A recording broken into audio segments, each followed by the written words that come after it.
Mayong buntag mga kasutres, nina pod si kasutres para matag og mga combination para karon lawa o katong kinsa may nakadaog kapon. Congrats sa tanang nakadaog STL o Swertres. Nata sa STL diri nakapadaog, sige mga kasutres ha, focus mo sa STL. Congrats ha sa nakadaog sa STL ug minaot ko nga nakadaog mo mga kaswertres. Nasa STL ta diri ng kapadaog, halos kada daw to kapadaog diri. Fokusin ng STL diri mga kaswertres. Pero ganahan mo sa swertres pod, pwede po dispitaran. Kana matag dag mga combination ha, unang combination na to. Natay 9 6 0 targeti o rambole.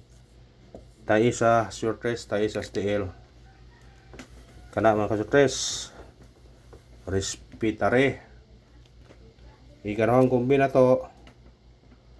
Natay 1 40 target rumble. Tay isa swertres, tay sa STL. Respetare na mga kaswertres ha. Basig sortion na paragunta na ha. Ikatulong kombi na to 6 24 targeti o rambole. Tay isa swertres, tay sa STL. Respetare ni mga kaswertres ha, kay basin og sortion nita paragunta. Amo na gino nga kuan kita.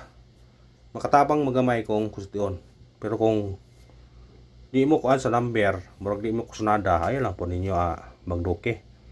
Kinagmay lang pero ganahan mo sa number. Kamo ni bahala.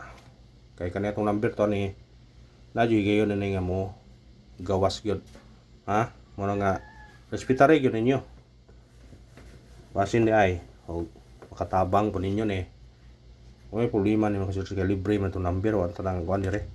Kamo na yung bahala. Sa ganahan mo sa numero, tayin ninyo. Ana rana. Kung di mo ganahan, pwede po di igutayan. Ana ragot. Why maghilapot ninyo, why masuko ninyo, mutaya mo dili. Ang importante nga kuan. Respetaran lang. Ato eskalera karon 0 98 target rumble. Tayi na sa swertres, tayi po sa STL. Tayi na yung mga kaswertres ha. Basin di ay. Basin di ay. Doble, atong mahilig o doble, atong doble karon 1 6 1 target rumble. Tayi sa swertres, tayi sa STL. Kana mga kaswertres, bira dahi. Bira dahi. Ito sa tong regalo sa Pasko. Atong regalo karon 9 25 targeti og rambole. Tayo sa swertres, tayo sa STL ang atong regalo. Kana mga swertres, salamat ha. O paki-share lang sa itong video o katong pa naka-subscribe, paki-subscribe mga swertres.